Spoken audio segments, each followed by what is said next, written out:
siya ng 2 hours. Hindi pala 2 hours.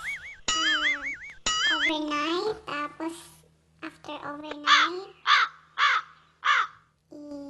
tatanggalin ko na siya. Tapos, ililipat ko siya. Papakita ko sa inyo, guys. Yung binabad kong monggo. Ayan, binabad ko siya.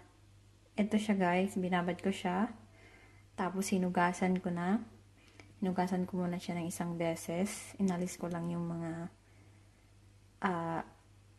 lumulutang na munggo. Tapos, ayan, pwede mo na siyang ilagay ng water, then ibabad. Update ko kayo pag natanggal ko na siya sa water tomorrow. Okay, see you. Hi guys, isasala ko na siya.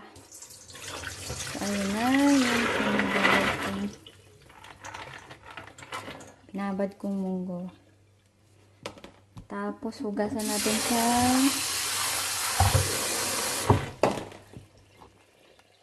Tapos, ilalagay ko siya dito.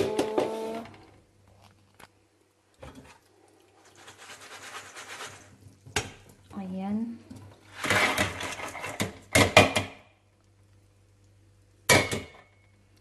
Tatakpan ko siya ng tela. Ayan. Tatakpan ko siya ng tela. Ayan, tinakpan ko na siya guys. Tapos, yung kailangan hindi siya makikita ng sun. Update ko kayo tomorrow. Day 1, guys.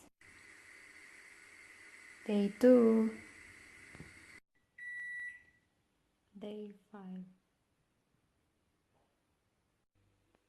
Day 6. Ayan na po ang aking toge. Hi guys, ngayon ipapakita ko sa inyo yung aking toge. I'm so excited to see that. Ito na po siya. Ayan. Inabot siya ng 1 linggo. Tapos mamaya gagawin ko siyang toge. Favorite kasi ng aking partner yung toge. Kaya, thank you guys for watching. Please don't forget to subscribe on my channel. Thank you po. God bless. Doy doy.